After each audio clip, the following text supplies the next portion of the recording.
ጤና ይስጥልኝ የተወደዳችሁ ተመልካቾች እንደምን አላችሁ? ከሐረሪ ቴሌቪዥን በቀጥታ ስርጭት የዕለቱን የአማርኛ ዜናዎቻችንን እነሆ።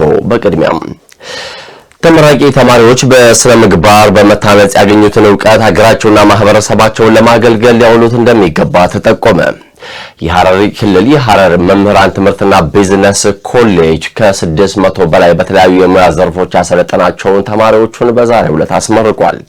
ፍቃዱ በላይ ሁነቱን ተከታትሎ በተከታይነት ዘገባውን ያቀርበዋል። የሐረር መምህራንና ትምህርትና ቢዝነስ ኮሌጅ በተለያየ ትምህርት መስክ ያሰለጠናቸውን ተማሪዎችን በዛሬው ዕለት አስመርቋል። በተማሪዎቹ ምርቃት ወቅት የተገኙት የክልሉ ቴክኒክና ሙያ ስልጠና ኤጀንሲ ኃላፊ ወይዘሮ ኢማን መሐመድ በክልሉ የትምህርት ተደራሽነትና ጥራትን ለማላቅ ለዘርፉ ከፍተኛ ትኩረት በመስጠት አዳዲስ ትምህርት ቤቶችን በመገንባትና ቴክኖሎጂን በማስፋፋት ስኬታማ ስራዎች መከናወን አስታውቀዋል። በመሆኑም የትምህርት ዘርፉን የተሟላ ለማድረግ ጥራት ያለው ትምህርትና ስልጠና የአንበሳውን ድርሻ እንደሚይዝም ጠቁመዋል። የዕለቱ ተመራቂዎችም በሙያዊ ስነ ምግባር የኮሌጅ አምባሳደር ሆነው ባገኙት እውቀት ሀገራቸውን እና ያስተማራቸውን ማህበረሰብ እንዲያገለግሉ አደራላለሁ ሲሉም መልእክታቸውን አስተላልፈዋል። አንጋፋው ሐረር መምህራንና ትምህርት ቢዝነስ ኮሌጅ በመምህራን ትምህርት ቢዝነስና በዲግሪ ዲፕሎማ በቲቬትና በሰርቲፊኬት ፕሮግራም ለክልላችን ብሎም ለሀገራችን የሰለጠነ የሰው ኃይል ከማፍራት እንዲሁም የትምህርት ጥራትን ለማረጋገጥ የሚጠበቅበትን ተግባር በዋናኛነት የእውቀት ማዕከል ሆኖ እያገለገለ ይገኛል። ክልላችን የትምህርት ተደራሽነትን ጥራት የላቀ ለማድረግ ለዘርፉ ከፍተኛ ትኩረት በመስጠት አዳዲስ ትምህርት ቤቶችን በመገንባት ቴክኖሎጂዎችን በማስፋት ስኬታማ ስራዎች በክልላችን ተከናውኗል። ዛሬ እናንተ ከዚህ ኮሌጅ ዲፕሎማ፣ ዲግሪ ይዛችሁ ስትወጡ የነገ የሐረር ትውልድ የምትገነቡ ታላቅ አርበኞች መሆናችሁን አምናችሁ በሙያችሁ በስነ ምግባር የኮሌጅ አምባሳደር በመሆን ባገኛችሁት ዕውቀት ሀገራችሁን ያስተማራችሁን ማህበረሰብ እንድታገለግሉ አደራ እላለሁ። የሐረር መምህራን እና ቢዝነስ ኮሌጅ ዲን አቶ አብዱልአዚዝ መሐመድ እንደገለጹት ኮሌጁ በተለያዩ ወቅቶች በተለያዩ የሙያ ዘርፎች ዜጎችን ሲያሰለጥን መቆየቱን በዕለቱ ገልጸዋል። ኮሌጁ በአሁኑ ወቅት ከመምህራን ፋካልቲ ወደ ቢዝነስ ፋካልቲ በማሳደግ ብቁና የተማረ የሰው ኃይል እያፈራ እንደሚገኝም ገልጸዋል። በአሁኑ ሰዓትም ኮሌጁ በክልሉ ለሚገኙ አንደኛ ደረጃ ትምህርት ቤቶች የስልጠና ድጋፍ በመስጠትና በጥናትና ምርምር የትምህርት ችግሮችን ለመቅረፍ ጥረት በማድረግ ላይ እንደሚገኝም ጨምረው ገልጸዋል። የሐረር መምህራንና ቢዝነስ ኮሌጅ በ1997 ዓመተ ምህረት ጀምሮ የስልጠና ደረጃውን ከሰርቲፊኬት ወደ ዲፕሎማ በማሳደግ በርካታ መምህራንና በመደበኛና በክረምት ፕሮግራም አሰልጥኖ በማስመረቅ መንግስት የጀመረውን ትምህርት ለዜጎች የማዳረስ ተግባር ለማሳካት የበኩሉን አስተዋጽኦ ሲያበረክት ቆይቷል። እንዲሁም በ2011 ጀምሮ የስልጠና ደረጃውን በማሳደግ በዲግሪ ፕሮግራም በቢዝነስና ኢኮኖሚክስ ሰልጣኞችን በመደበኛና በኤክስቴንሽን ፕሮግራም ተቀብሎ በማሰልጠን እነሆ ዛሬ በዲግሪ መርሃ ግብር ለአራተኛ ጊዜ በማስመረቅ ላይ ይገኛል። ኮሌጁ የትምህርትን ጥራትን በማስጠበቅ ረገድ ትኩረት ማድረግ በተለያዩ ትምህርት ዘርፎች ተማሪዎችን እያሰለጠነ እንደሚገኝም ነው ያስታወቁት። አቶ አብዱልአዚዝ በዕለቱ ባስተላለፉት መልእክትም ተማሪዎች በሰለጠኑበት የሙያ መስክ ማህበረሰቡን በቅንነትና በታማኝነት እንዲያገለግሉም ጥሪ አቅርበዋል። በተጨማሪም ከ2014 ጀምሮ በዲግሪ በመምህርነት የሙያ መስክ በማሰልጠን ላይ የሚገኝ ሲሆን በዚህም በክልላችን የሚገኙ የአንደኛ ደረጃ መምህራን ወደ ዲግሪ ከፍ ማድረግ የመምህራንን አቅም በማጎልበት መንግስታችን ብሎም በክልላችን በትምህርቱ ዘርፍ እየተገበረ ያለውን የለውጥና የትምህርት ጥራት የማስጠበቅ ቁልፍ ሚና የማሳካት ኃላፊነቱን በመወጣት ላይ ይገኛል። ውድ የዕለቱ ተመራቂዎች በኮሌጁ በቆያችሁበት የስልጠና ሂደት በምትሰማሩበት የሙያ ዘርፍ ጥራት ያለው አገልግሎት ለዜጎች ማቅረብ የሚያስችል አቅም እንዳጎለበታችሁ እናምናለን። በመሆኑም ዛሬ በወሰዳችሁት ዲግሪና ዲፕሎማ ሳትዝናኑ በቀጣይም የአካዳሚክ እውቀታችሁን ማሳደግና ሙያችሁን ማዳበር ይጠበቅባችኋል። የኮሌጁ ምክትል ዲን ሙጂ ብሩህማን አብዱላሂ በበኩላቸው በዕለቱ በመደበኛ የትምህርት መስክ ትምህርታቸውን በዲግሪ በዲፕሎማና በሰርቲፊኬት ደረጃ ተከታትለው ለምርቃት የበቁ ተማሪዎች 644 መሆናቸውን ገልጸው ከዚህ ውስጥም 329 ወንድና 315 ሴቶች መሆናቸውን ገልጸዋል። ትምህርታቸውን በሚገባ ላጠናቀቁ ተማሪዎችም በዕለቱ መመረቃቸውን አብስረዋል። በዕለቱም የሐረሪ ጉባኤ ምክትል አፈ ጉባኤ ወይዘሮ አሚና አብዱል ከሪምን ጨምሮ ሌሎች ጥሪ የተደረገላቸው እንግዶች የተገኙ ሲሆን በትምህርታቸው የተሻለ ውጤት ላስመዘገቡ ተማሪዎች የማበረታቻ ሰርተፍኬትና ሽልማትም ተበርክቷል። የኮሙኒኬሽን ባለሙያዎች እውነተኛ አስተማሪና ትክክለኛ መረጃዎችን ለህብረተሰቡ ማድረስ እንዳለባቸውና በጥራት ሊያደርሱ እንደሚገባ ተጠቆመ። የሐረሪ ክልል ጤና ጥበቃ ቢሮ ከሐረማያ ዩኒቨርሲቲ ጋር በመተባበር በክልሉ ለሚገኙ የተለያዩ የሚዲያ ባለሙያዎች ስልጠናን ሰጥቷል። ለአብዲ ኡስማን ዘገባም አዩብ ካዛሊ።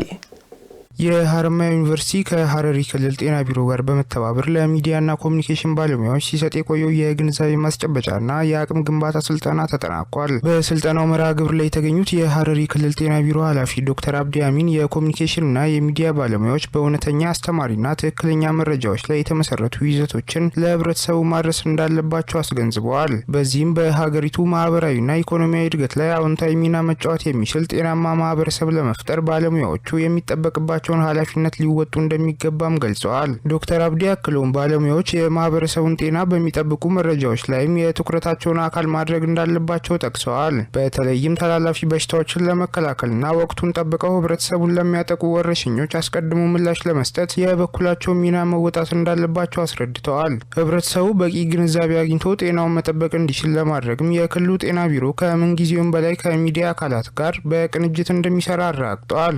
የሐረሪ ክልል መንግስት ኮሙኒኬሽን ቢሮ ኃላፊ አቶ ሄኖክ ሙሉነ የሚዲያና ኮሙኒኬሽን ባለሙያዎች በዘንድሮ ዓመት በተካሄደው 7ኛው ሀገራዊ ምርጫ ላይ ትክክለኛና እውነተኛ መረጃዎችን በመስጠት ረገድ እንዲሁም በክልሉና አጎራባች አካባቢዎች በተከናወኑ የልማት ስራዎች ተገቢ መረጃ ለህብረተሰቡ ተደራሽ ከማድረግ አንጻር ላበረከቱት ከፍተኛ አስተዋጽኦ ምስጋና አቅርበዋል። የሐረማያ ዩኒቨርሲቲ የህዝብ ግንኙነት ኃላፊ አቶ አለምሸት ተሾመ በበኩላቸው ባለሙያዎች እውነተኛና ትክክለኛ የመረጃ ምንጮችን በመጠቀም ህብረተሰቡ የሚፈልገውን አገልግሎት እንዲያገኝ በሚያደርጉት ጥረት ዩኒቨርሲቲው የአቅም ግንባታ ስልጠናዎችን በመስጠትና ከሚዲያዎች ጎን በመቆም አጋርነቱን አጠናክሮ እንደሚቀጥል አስታውቀዋል። በስልጠናው ማጠቃለያ ላይም በ2018 በጀት ዓመት መልካም አፈጻጸም ላሳዩ የሚዲያና ኮሙኒኬሽን ባለሙያዎች የእውቅናና ምስክር ወረቀት ተበርክቶላቸዋል። ህመሞች ወይንም በሽታዎች ሲከሰቱ አስተኝቶ ከማከም ይልቅ አስቀድሞ መከላከል ላይ ያተኮረ የጤና ስትራቴጂ ላይ በትኩረት ሊሰራ እንደሚገባ ተጠቆመ። በሐረሪ ክልል ሶፊ ወረዳ 18ቱን የጤና ኤክስቴንሽን ፓኬጆች ተግባር ላይ በማዋል ረገድ ሰፊ ስራ እየተሰራ እንደሚገኝ ተነግሯል። ለአደም ኢብራሂም ዘገባም ባህር ጠንከር። የማህበረሰቡ ጤናማነት ለማረጋገጥና የ2030 የእድገትና የሽግግር እቅድን ለማሳካት 18ቱ የጤና ኤክስቴንሽን ፓኬጆች በተግባር ለማዋል ሰፊ ስራ የተሰራ ይገኛል። በሐረሪ ክልል ሶፊ ወረዳ አውመር ቀበሌ በማህበረሰቡ ጤና ለመጠበቅና አካባቢን ቆሻሻ ነፃ ለማድረግ የተጀመረው ንቅናቄ አንዱ ማሳያ ነው። በወረዳው በሚገኙ 7ቱም ቀበሌዎች የጤና ኤክስቴንሽን ፓኬጆችን ወደ ተግባር የመቀየርና ቀበሌዎቹን ከቆሻሻ ነፃ የማድረግ ሰፊ ስራ እየተሰራ መሆኑንም የወረዳው ጤና ጽህፈት ቤት ኃላፊ አቶ ዚያድ በከር ገልጸዋል። ፓኬጅ ፈያ ሁለሰደተን አካባቢ ያጅሩራ ተቆ ቁልቁለና ናኖፊ ቁልቁለና ዱንፋቲ በ18ቱ የጤና ኤክስቴንሽን ፓኬጆች አማካኝነት በግልና በአካባቢ ንጽህና ላይ በሰፊው እየሰራን ሲሆን በወረዳው ከሚገኙ 7 ቀበሌዎች ውስጥ በ6ቱ ላይ መድረስ ችለናል። አሁን ደግሞ በአውመር ቀበሌ ላይ በትኩረት እየሰራን እንገኛለን። ጥየፈና ጉዳዳን ፓኬጅ ላይ ሁለሰደተን ከሳይስ ተቆ ዋንቴ አረዳ ሆነረት ጥየፈነት ኻኖጀቻ ይሩ አውመር ቀበሌም ፓኬጁ ወደ ስራ በመገባቱ መልካም ውጤት እያስገኘ መሆኑን ጠቁሟል። የማህበረሰቡ ኑሮና ህይወትን ማሻሻል የሚቻለው ጤናማ ማህበረሰብ መፍጠር ሲቻል በመሆኑ ከግል ንጽህና ጀምሮ የአካባቢን ቆሻሻ እስከ ማስወገድ ድረስ በመስራት ተላላፊ በሽታዎችን ማጥፋት እንደሚቻልም የማስገንዘብ ስራ የተሰራ መሆኑን አቶ ዚያድ በከር ገልጸዋል። ሐዋሳ ከኛዎች እንጀልቀባ ራያን ገመፈያት እንጅሩ ሆይሰቱ ራያ ከማህበረሰባችን ከጤና ልማት ሰራዊትና ከጤና መዋቅሮች ጋር በቅንጅት በመሆን ቀበሌያችንን ከቆሻሻ ነፃ ለማድረግና የጓሮ አትክልትና ፍራፍሬ ምርቶቻችንን በቆሻሻ እንዳይበከሉ ለመከላከል በጋራ እየሰራን ነው። ወበና ነገ ኸናሜፊ ሰደርካ ዳመሪን ገንደገቡቴ ማሪ ገቡ የኸነራው በናጋ አርከተንጀቹ የጽህፈት ቤቱ ባለሙያ አቶ አህመዲን ኡመር በበኩላቸው የጤና ፓኬጆችን በተግባር ለማዋል በሁሉም የወረዳው ቀበሌዎች ለተለያዩ ማህበረሰብ ክፍሎች የግንዛቤ ማሳደጊያ ስልጠናዎችም እየተሰጡ መሆኑን ተናግረዋል። አሮራ ከኛ ወገቲ አረዳታክ እንደ ወረዳችን እቅድ በአመት አንድ ቀበሌ ሙሉ በሙሉ ከቆሻሻ ነፃ ለማድረግ እየሰራን እንገኛለን። ባለፈው አመት የሀረቡ ቀበሌን ያሳካን ሲሆን ዘንድሮ ደግሞ የኡመር ቀበሌን ከቆሻሻ ነፃ ለማድረግ እየሰራን የሚገኘው ዱርሲኔቲ ሱረቲ መንፍጫኒ ተቆፋዳ በተጨማሪም ደረጃቸውን የጠበቁ መጸዳጃ ቤቶችን በማስገንባት ቀበሌዎቹ ላይ ከቆሻሻ ነፃ የማድረግ ስራ እየተከናወነ እንደሚገኝም ገልጿል። ቀበሌው ከቆሻሻ ነፃ ለማድረግ ግንዛቤ ከመስጠት ጎን ለጎን የቤት ለቤት ፍተሻ እየተካሄደ መሆኑንም የኡመር ቀበሌ የጤና ኤክስቴንሽን አስተባባሪ አባይነሽ ግርማ ገልጿል።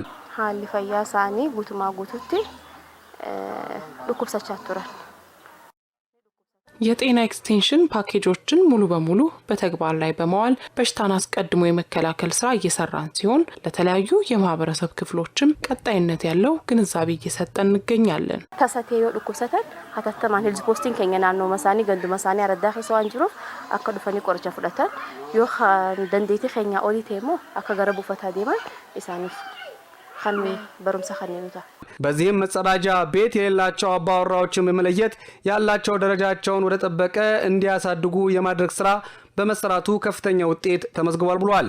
የቀበሌው ነዋሪዎችን በሰጡት አስተያየት ቀደም ሲል በየሜዳው ላይ ይጸዳዱ የነበረ በመሆኑ የአካባቢያቸው ንጽህና ጥሩ እንዳልነበረ አስታውሰው ለተለያዩ በሽታዎች ተጋላጭ እንደነበሩም ይናገራሉ። ማካጃ ኢባደስ ነጀ ዱራን ጋፈሳኒ ደቺ ተነጂቤቲን ቀደም ሲል የአካባቢያችን ሁኔታ በጣም አጸያፊና ሰውን የሚረብሽ ነበር። አሁን ግን በአካባቢያችን ንጽህና ምክንያት ለብዙዎች አራያና ምሳሌ መሆን ችለናል።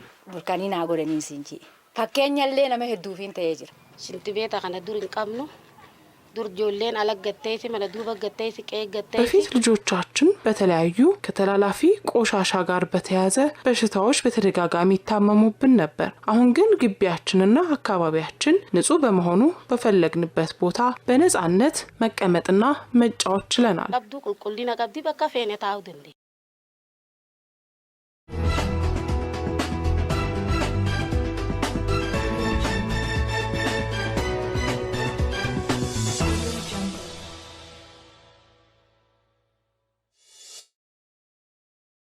ወደ ሀገር አቀፍ ጉዳዮቻችን ተሻገረን። የተወደዳችሁ በኢትዮጵያ በ2018-19 የመኸር ወቅት 22.3 ሚሊዮን ሄክታር መሬት በማልማት 730 ሚሊዮን ኩንታል ምርት ለመሰብሰብ ታቅዶ ሰፊ የቅድመ ዝግጅት ስራዎች እየተከናወኑ መሆኑን የግብርና ሚኒስቴር አስታወቀ። በሌላ ዜናችን ደግሞ ዓላማችን የበለጸገች ኢትዮጵያን ለቀጣዩ ትውልድ ማሻገር ነው ሲሉ የብሔራዊ መረጃና ደህንነት ዋና ዳይሬክተርና የኤርፖርትና የድንበር አስተዳደር ትራንስፎርሜሽን ፕሮግራም አብይ ኮሚቴ ሰብሳቢ አምባሳደር ሬድዋን ሁሴን ገልጸዋል። ለእነዚህና ሌሎች ሀገር አቀፍ ወሬዎች ደግሞ እሌኒ ሽመልስ በኢትዮጵያ በ2018-19 በመኸር ወቅት 22.3 ሚሊዮን ሄክታር መሬት በማልማት 730 ሚሊዮን ኩንታል ምርት ለመሰብሰብ ታቅዶ ሰፊ የቅድመ ዝግጅት ስራዎች የተከናወኑ መሆኑን የግብርና ሚኒስቴር አስታውቋል። የግብርና ሚኒስቴር የእርሻና ሆርቲካልቸር ልማት ዘርፍ ሚኒስትር ዴኤታ አቶ ደሳለኝ ተሻለ ለአዲስ ዘመን ጋዜጣ እንደገለጹት በምርት ዘመኑ ከፍተኛ ውጤት ላስመዘገቡና የምግብ ዋስትናን ለማረጋገጥ በርካታ የግብርና ግብዓቶች እየቀረቡ ይገኛሉ። በመኸር ወቅት የምርት ዘመን 2 ሚሊዮን ኩንታል ምርጥ ዘር ለማቅረብ መታቀዱን ጠቅሰው እስካሁን 697,741 ኩንታል የሚጠጋ ዘር ተሰራጭቷልን ብለዋል። በመኸር ወቅት 22.3 ሚሊዮን ሄክታር መሬት ለማልማት የታቀደ ሲሆን እስካሁን ድረስ 16 ሚሊዮን ሄክታር መሬት የቅድመ ዝግጅት ስራ መጠናቀቁን ገልጸዋል። በዚህም ከሚለማው ጠቅላላ መሬት 730 ሚሊዮን ኩንታል ምርት ለመሰብሰብ የታቀደ ሲሆን ከጠበቀው አጠቃላይ የምርት መጠን ውስጥ የእህልና የአገዳ ሰብሎች ማለትም ጤፍ፣ በቆሎ፣ ገብስና ስንዴ ከፍተኛውን ድርሻ ይዛሉ።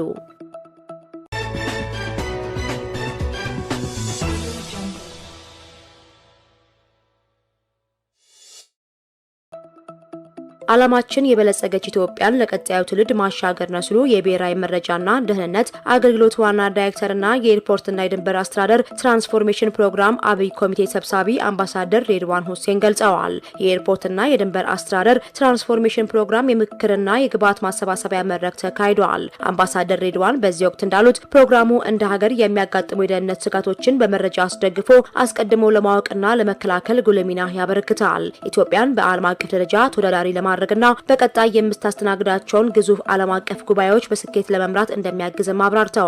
ፕሮግራሙን ውጤታማ በሆነ መንገድ ለመተግበር ከ10 ተቋማት የተውጣጡ ብሔራዊ አስተባባሪና ቴክኒካል ኮሚቴዎችን ያቀፈ አብይ ኮሚቴ ተቋቁሞ ወደ ስራ መገባቱን አመልክተዋል። ለትግበራው ስኬታማነት የተለያዩ ሀገራት ተመክሮች የተቀመሩበት ስትራቴጂካዊ ሰነድ ተዘጋጅቶ ስራ ላይ መዋሉንም ነው የገለጹት።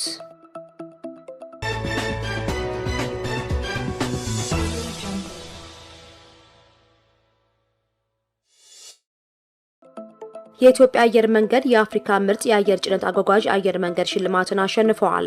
አየር መንገዱ ሽልማቱን ያገኘው የኢትዮጵያ ካርጎና ሎጂስቲክ አገልግሎት በ2026 የእስያ ጭነት ሎጂስቲክና አቅርቦት ሰንሰለት የሽልማት ስነ ስርዓት ላይ ነው። በዚህም የአፍሪካ ምርጥ የአየር ጭነት አጓጓዥ አየር መንገድ በመባል ተሸላሚ ሆኗል።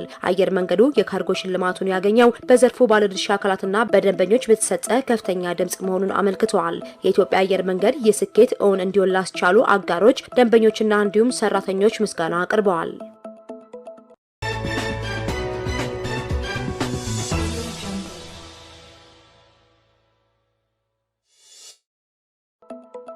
በበጀት ዓመቱ በባህር ትራንስፖርትና ሎጂስቲክ 3 አዳዲስ የጉዞ መስመሮችን በመክፈት አገልግሎት መስጠት መጀመሩን የኢትዮጵያ የባህር ትራንስፖርትና ሎጂስቲክ አስታውቋል።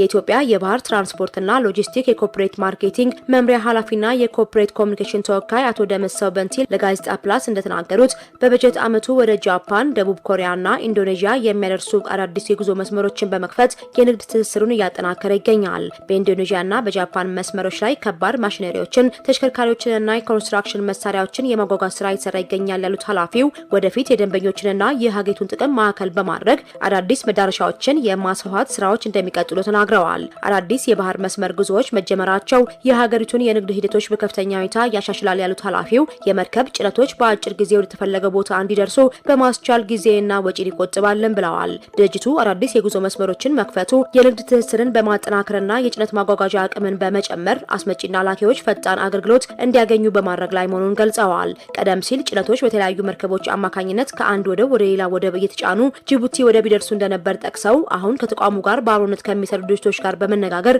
ጭነቶች ሌላ ወደብ ሳይደርሱ ቀጥታ እንዲመጡ ለማድረግ እየተሰራ እንደሚገኝም ተናግረዋል።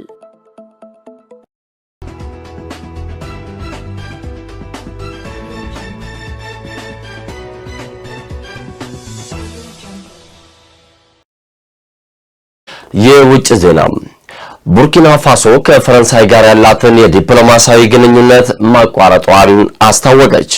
ከ2 ዓመት በፊት 3 የፈረንሳይ ዲፕሎማቶች የአመጽ ድርጊት በመፈጸም ተከሰው ከቡርኪና ፋሶ መባረራቸው ይታወሳል። ታዲያ በዚህ ሂደት ውስጥ በአሁኑ ሰዓት ቡርኪና ፋሶ ከፈረንሳይ ጋር ያላትን ግንኙነትና ዲፕሎማሲያዊ ሂደት አቋርጣለች ተብሏል። ለዘገባው አያንቱ አህመድ። የቡርኪና ፋሶ ወታደራዊ ጁንታ ከፈረንሳይ ጋር ያለውን ዲፕሎማሲያዊ ግንኙነት ማቋረጡን አስታወቀ። ፈረንሳይ ከቡርኪና ፋሶ ብሔራዊ ፍላጎቶች ጋር የሚጻረሩ እንቅስቃሴዎችን አካሂዳለች ሲልም ወንጅሏል። ካፒቴን ኢብራሂም ትራኦሬ ስልጣን ከያዙ አንስቶ በቡርኪና ፋሶና በቀድሞ ቅኝ ገዢዋ ፈረንሳይ መካከል ያለው ግንኙነት ሻክሯል። ኢብራሂም ትራኦሬ በአውሮፓውያኑ 2022 በመፈንቅለ መንግስት መንበረ ስልጣኑን ከተቆጣጠሩ ወዲህ ጸረ ምዕራቢያን አጀንዳን ማራመድ ቀጥለዋል።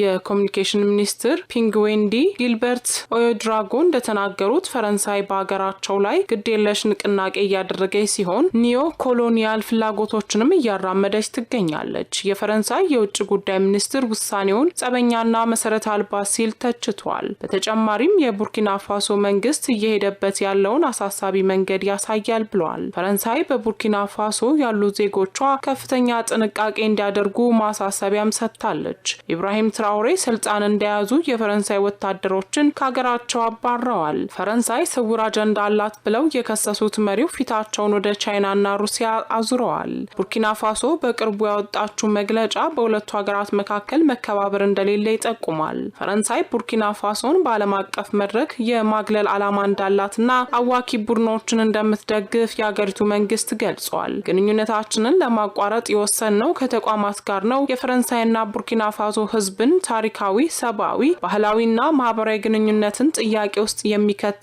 አይደለም ሲልም ባወጣው መግለጫ አቋሙን አንጸባርቋል። ወታደራዊ ጁንታው በ2024 ዲሞክራሲያዊ ስርዓትን እንደሚመልስ ቃል ቢገባም በያዝነው ዓመት ጥር ላይ የፖለቲካ ፓርቲዎችን በይፋ አክስሟል። ቡርኪና ፋሶና ወታደራዊ መንግስት ያላቸው ጎረቤቶቿ ማሊና ኒጀር ከምዕራብ አፍሪካው ቀጠናዊ የትስስር መድረክ ራሳቸውን ያገለሉት አምና ነበር። ከ2023 ጀምሮ ፈረንሳይ በቡርኪና ፋሶ አምባሳደር የላትም። ከ2 ዓመት በፊት 3 የፈረንሳይ ዲፕሎማቶች የአመጽ ድርጊት በመፈጸም ተከሰው ከቡርኪና ፋሶ መባረራቸው ይታወሳል።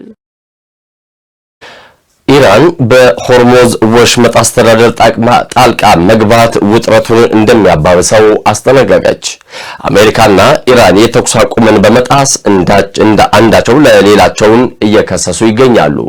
ከቅርብ ቀን ወዲህ ወይንም ደግሞ ከ3-4 ቀናት በፊት የሆርሙዝ ወሽመጥ መከፈቱ ይታወሳል። በዚህ ሂደትም በርካታ የተለያዩ ጭነቶችን የጫኑ ቦቴዎች እንዲሁም የነዳጅ ጫኝ ቦቴዎች ስፍራውን አቋርጠው ማለፋቸው ይታወሳል። ከዚህ ጋር በተያያዘ የወጣውን ዘገባም ባህር ጠንከር በተከታይነት ያቀርበዋል። በሆርሙዝ ወሽመጥ በኩል ያለፈ የነበረ በፓናማ የተመዘገበ መርከብ ትናንት ቅዳሜ ጥቃት ከደረሰበት በኋላ አሜሪካ በኢራን ላይ ጥቃት ፈጽማለች። የኢራን እስላማዊ አብዮታዊ ዘብ በአጸፋ ምላሽም በኩዌትና ባህሬን በሚገኙ የአሜሪካ መሰረተ ልማቶች ላይ የድሮንና ሚሳኤል ጥቃቶችን ማድረሱን ገልጿል። በኢራን የሆርሙዝ ወሽመጥ አስተዳደር ውስጥ ማንኛውም ጣልቃ ገብነት ውጥረቱን እንደሚያባብሰው የውጭ ጉዳይ ሚኒስተር አባስ አራክቺ ተናግረዋል። ወደ ባግዳድ የተጓዙት አራክቺ ከኢራቅ አቻቸው ጋር በጥምረት በሰጡት መግለጫ እንደተናገሩት በኢራንና አሜሪካ ስምምነት መሰረት በ30 ቀናት ውስጥ የሆርሙዝ ወሽመጥ ከጦርነቱ በፊት ወደ ነበረበት አስተዳደር ይመለሳል። ሙሉ በሙሉ በኢራን ስር የሚተዳደር ሲሆን ብቸኛው ኃላፊነት ያለውም እስላማዊ ሪፐብሊክ ነው ብለዋል። ማንኛውም ጣልቃ ገብነት ወይም ትይዩ ስምምነት ነገሩን ውስብስብ ያደርጋል፣ ውጥረቱን ያባብሳል፣ ቁልፍ መተላለፊያ የሚከፈትበትን ቀንም ያዘገያል ሲሉ አክለዋል። አራክቺ ባለፉት 2 ቀናት የተከሰቱ አደጋዎችና የተኩስ ልውጦች ለዚህ ማሳያ ናቸው ብለዋል። ባለፉት 3 ቀናት በሆርሙዝ ወሽመጥ ሲያልፉ የነበሩ ቢያንስ 2 መርከቦች ላይ ጥቃት ደርሷል። በዚህ ምክንያት አሜሪካና ኢራን የተኩስ ልውውጥ አድርጓል። ከዚህ ጋር በተያያዘ የኩዌት የውጭ ጉዳይ ሚኒስትር ኢራን የፈጸመችው ጥቃት ሉዓላዊነታችንን የጣሰ ነው ሲሉ ማጉዟል። የኢራን እስላማዊ አብዮታዊ ዘብ ባወጣው መግለጫ ዋሽንግተን ለፈጸመችው ጥቃት ባጸፋዋ በኩዌትና ባህሬን የሚገኙ የአሜሪካ መሰረተ ልማቶች ላይ የድሮንና ሚሳኤል ጥቃቶች ማድረሱን ገልጿል። የባህሬን አየር ኃይል ከኢራን የተወነጨፈ ሚሳኤሎችን ማክሸፉን እንዲሁም ድሮኖችን ማውደሙንም አስታውቋል። ኢራን በአደገኛ ጥቃቷ ያስወነጨፈቻቸው ብዙ መሳሪያዎች ማምከንና ማውደም ተችሏል ብሏል። ጦሩ በከፍተኛ ተጠንቀቅ ላይ እንደሚገኝም አስታውቋል። የኩዌት የውጭ ጉዳይ ሚኒስቴር ኢራን በሀገራቸው ላይ ያደረሰችው ተደጋጋሚ ጥቃት በጽኑ እናወግዛለን ብሏል። በሆርሙዝ ወሽመጥ በኩል እያለፈ የነበረ በፓናማ የተመዘገበ መርከብ ጥቃት ከደረሰበት በኋላ አሜሪካና ኢራን የተኩስ አቁሙን በመጣስ እርስ በርስም እየተካሰሱ ይገኛሉ። www.hararmassmediaagency.com በዩቲዩብ፣ ቲክቶክ፣ ፌስቡክ እንዲሁም የቴሌግራም ገጾቻችን ተጨማሪ መረጃዎችን ማግኘት ትችላላችሁ። ከሐረሪ ቴሌቪዥን በቀጥታ ስርጭት ወደ እናንተ ሲሻገር የነበረው የዕለቱ የሰዓቱ ዜናዎቻችን እዚህ ላይ ያበቃሉ። ከመላው የስርጭት ባለሙያዎች ጋር ሲሳይ ዘሪሁን ዜናዎቹን መራው። ጤና ይስጥልኝ።